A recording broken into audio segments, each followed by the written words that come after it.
Historicamente, a economia do Brasil sempre foi baseada na agricultura. Ainda no século XIX, houve avanços importantes com as ações do Barão do Mauá e a vinda de imigrantes como Francesco Matarazzo. Mas foi a partir da Revolução de 30 que o Brasil conheceu a Revolução Industrial. A política de Getúlio Vargas fortaleceu o processo industrial no Brasil. Houve a criação do Ministério do Trabalho e das leis trabalhistas. Getúlio também foi responsável pela industrialização estatal, com a instalação da siderúrgica da Volta Redonda e depois a criação da Petrobras. Vale destacar o empenho de Juscelino Kubitschek, que criou o plano de metas onde pretendia desenvolver o Brasil 50 anos em 5. JK procurou investir nas hidrelétricas, rodovias e indústrias automobilísticas. Favoreceu o crescimento das indústrias na região do ABC. Surgiram inúmeras fábricas de autopeças, aumentando ainda mais o processo de industrialização no sudeste do Brasil. Hoje em dia, a indústria tornou-se muito sofisticada, pois com a terceira revolução industrial, o Brasil possui uma intensa atividade industrial na bioquímica, tecnologia, comunicações e agroindústria. Projetos políticos ajudam o desenvolvimento em áreas como o Nordeste, com a força na indústria naval e siderúrgica, além de áreas da construção civil, que cresce de um modo surpreendente. Porém, além dos problemas ambientais, algumas tendências neoliberais afetam a sociedade, pois ao mesmo tempo em que atendem ao desenvolvimento capitalista, diminuem benefícios sociais. À medida que novas indústrias e novas tecnologias vão surgindo, o homem passa a ser cada vez mais suprimido pelo sistema. Como assim, Dorinha? Bem, pensem bem com carinho. Vocês conhecem alguém desempregado? Se tem tantas indústrias no país, como isso pode acontecer? A industrialização do Brasil é resultado de uma série de transformações técnico-produtivas no país. Entre 1890 e 1930, o Brasil vivenciou sua primeira fase de industrialização no Sudeste, onde surgiram indústrias têxteis, alimentícias e de calçados. Essas atividades foram financiadas principalmente por grandes comerciantes e exportadores de café. A partir da Era Vargas, na década de 1930, a produção industrial cresceu. As exportações brasileiras aumentaram durante a Segunda Guerra Mundial, que paralisou a produção europeia. O fim da Segunda Guerra interrompeu esse ritmo ascendente das exportações, mas o mercado consumidor interno garantiu a continuidade do desenvolvimento industrial do país.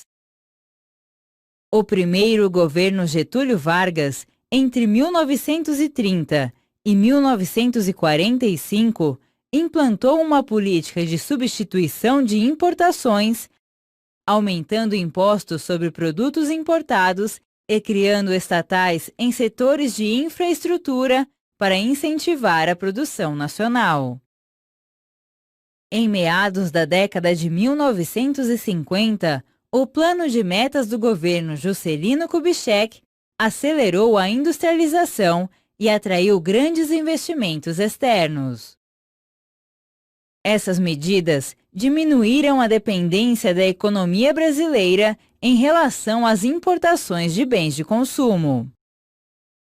Durante a ditadura militar, na década de 1970, o governo desenvolveu outra estratégia econômica sustentada na participação do capital estrangeiro na economia e em um forte endividamento externo. Os militares também investiram em grandes obras para fomentar o mercado interno. Tais medidas elevaram o Brasil à posição de nona maior economia do planeta. Ao mesmo tempo, porém, o país registrava um dos piores índices de distribuição de renda no mundo. O modelo de substituição de importações estagnou na década de 1980, com os avanços trazidos pela Revolução Técnico-Científica, que inaugura a predominância da indústria de alta tecnologia.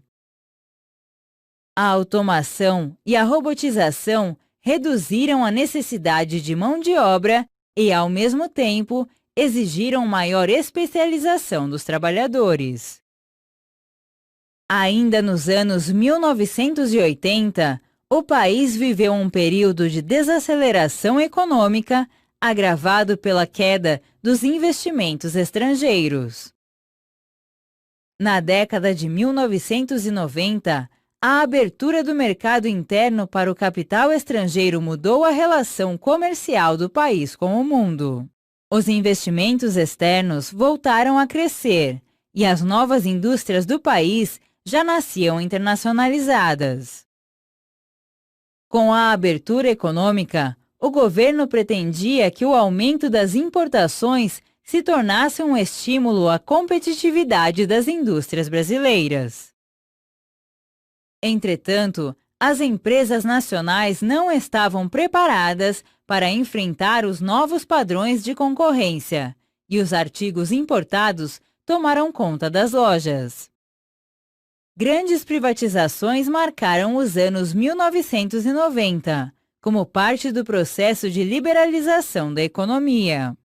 As grandes estatais siderúrgicas foram vendidas ainda nos governos Fernando Collor e Itamar Franco. Já Fernando Henrique Cardoso, em seu primeiro mandato, privatizou empresas de infraestrutura, como as de telecomunicações, antes monopolizadas pelo Estado. A partir de então, cresceram as exportações de produtos manufaturados e semi-manufaturados, como óleos combustíveis, aviões, veículos, alumínio bruto, ferro fundido, couro e peles. Apesar desse crescimento, os produtos primários continuam tendo peso importante na balança comercial brasileira. Entre eles, destacam-se os itens minerais, como o ferro e a bauxita, e os produtos agrícolas, como a soja e o café.